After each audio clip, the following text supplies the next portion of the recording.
Tu as vu Dieu, mais tu ne le sais pas.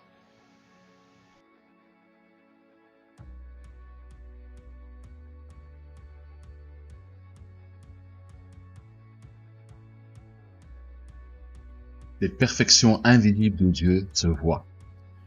Nous allons lire un texte biblique dans l'évangile de Romains, chapitre 1, et nous commençons au verset 18 jusqu'au verset 22. La colère de Dieu se révèle du ciel contre toute impiété et toute injustice des hommes qui retiennent injustement la vérité captive. Car ce qu'on peut connaître de Dieu est manifeste pour eux, Dieu leur ayant fait connaître. En effet, les perfections invisibles de Dieu, sa puissance éternelle et sa divinité se voient comme à l'œil. Depuis la création du monde, quand on les considère dans ses ouvrages, ils sont donc inexcusables, puisque, ayant connu Dieu, ils ne l'ont point glorifié comme Dieu, et ne lui ont point rendu grâce, mais ils se sont égarés dans leurs pensées, et leur cœur sans intelligence a été plongé dans les ténèbres. Se vantant d'être sages, ils sont devenus fous. Et dire que des hommes et des femmes ont pu nier l'existence de Dieu, alors que les perfections invisibles de Dieu, sa divinité, sa puissance éternelle, se voient à l'œil nu, à travers la création, quand on considère cette création comme un ouvrage. Elle est un ouvrage, comme un tableau est un ouvrage, comme un film est un ouvrage, comme notre corps, notre âme, notre esprit, tout cela est l'ouvrage de Dieu.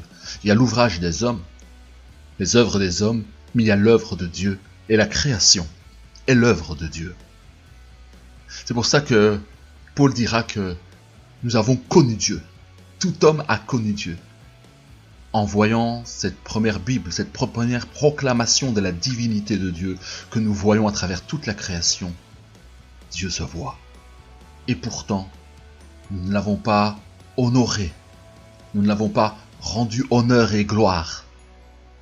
Et nous ne lui avons pas dit merci pour la vie qu'il nous donne. Mais nous sommes tous égarés dans notre pensée, dans nos vains raisonnements, avec un raisonnement scientiste qui s'amuse à nier l'existence de l'évidence d'un ordre sous-jacent qui organise la vie pour l'amener à son but, à ce qu'elle est, un déterminisme pointu qui fait que chaque chose est à sa place, chaque constance universelle est à sa place, pour que tout soit en place, pour que l'homme soit, et qu'un jour, dans cette création même, le Fils de Dieu, la parole de Dieu, le Verbe de Dieu s'incarne. Il vient sur terre, en Israël, et nous parle du Père, qui est invisible pour nous. Il rend témoignage à celui qui est le Dieu véritable. Et il nous explique comment nous réconcilier avec lui. C'est parce que nous sommes en guerre. Tout homme est en guerre avec Dieu. Tout homme a la haine de Dieu. Et bien des fois, nous préférons l'idée de Dieu, une image que nous faisons de Dieu, et que nous faisons à notre propre image. Ça, nous l'aimons. Et cela, nous préférons l'image de Dieu au Dieu véritable, car Dieu est saint. Et nous avons peur de venir à sa lumière, car nous avons des ténèbres en nous. Quel est l'homme qui puisse dire qu'il n'a aucune ténèbre en lui? Et notre intelligence, notre raisonnement est obscurci. C'est pour cela que nous n'arrivons même plus, en ce siècle, à discerner l'évidence de la gloire de Dieu à travers son ouvrage qui est la création. 1 Corinthiens 15, à partir du verset 1 jusqu'au verset 6, nous dit « Je vous rappelle, frères, l'évangile que je vous ai annoncé, que vous avez reçu, dans lequel vous avez persévéré et par lequel vous êtes sauvés. Si vous le retenez tel que je vous l'ai annoncé, autrement, vous auriez cru en vain. Je vous ai enseigné avant tout, comme je l'avais aussi reçu, que Christ est mort pour nos péchés, selon les Écritures, qu'il a été enseveli et qu'il est ressuscité le troisième jour, selon les Écritures, et qu'il est apparu à Céphas, puis aux 12. Ensuite, il est apparu à plus de 500 frères à la fois, dont la plupart sont encore vivants, et dont quelques-uns sont morts. Voilà, l'évangile, c'est cela la bonne nouvelle de l'évangile. Cet évangile dans lequel nous devons persévérer pour nous qui croyons.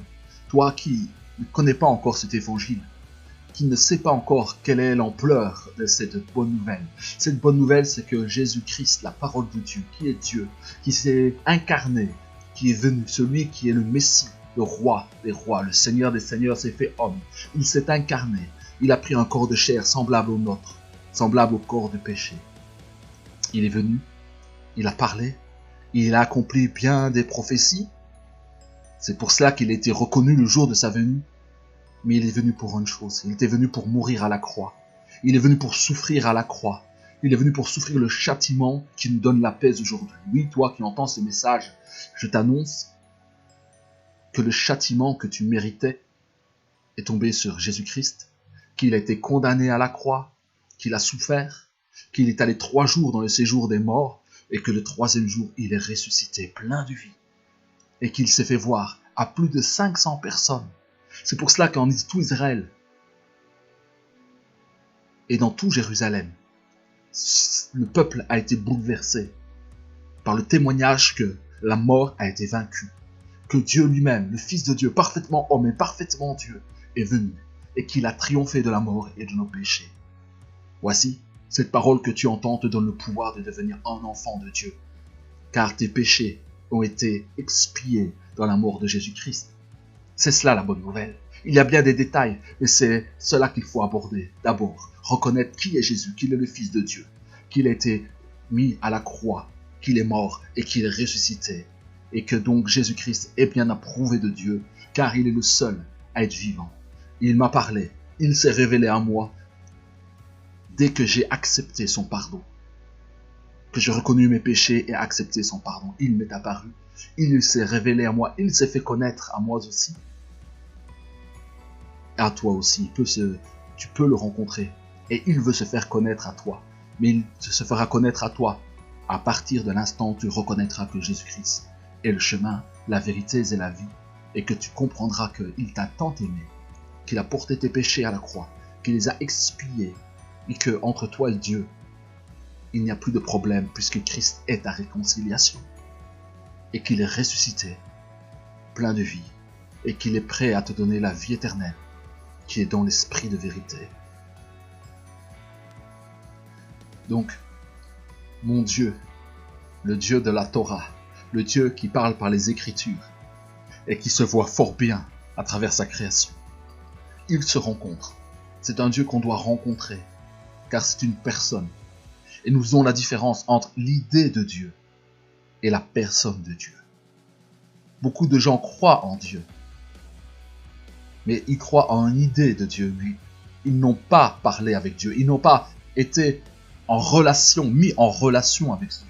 Et la seule façon de rentrer en relation avec Dieu, le Créateur, Adonai, Elohim, celui qui se révèle à travers la Torah et le Nouveau Testament, il n'y a qu'un seul médiateur entre les hommes et Dieu, c'est à savoir Jésus-Christ de Nazareth, car c'est lui qui est mort pour tes péchés et c'est lui qui est ressuscité.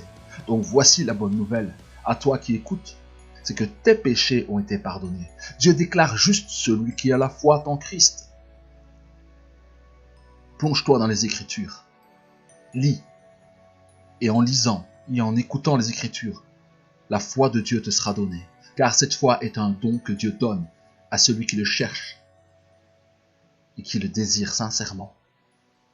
Si tu veux en savoir plus, si tu veux un entretien, je suis très disposé à pouvoir avoir un entretien avec toi. Je vais mettre mon adresse mail. Tu pourras avoir un entretien aussi à travers le compte Facebook et nous pourrons échanger. Tu mets tes coordonnées et nous pourrons dialoguer à travers une messagerie quelconque, Messenger ou WhatsApp ou encore Zoom. Voilà, les moyens ne manquent pas. Voici cette première vidéo qui est là pour amener à la foi en Christ. Voilà, je t'en conjure, ne meurs pas dans tes péchés, puisque tes péchés ont été expiés. Tes péchés ont été expiés par la mort de Jésus-Christ et il est ressuscité. Et il te veut te donner la vie éternelle, la vie abondante dans la connaissance de ton Créateur. Voici, à bientôt et pour une prochaine vidéo où nous partagerons encore cette parole de Dieu pour que tu puisses goûter que Christ est bon, que tu puisses voir la bonté de Dieu dans ton quotidien. À bientôt et que l'Éternel vous accompagne, tout un chacun, dans votre quotidien. Amen.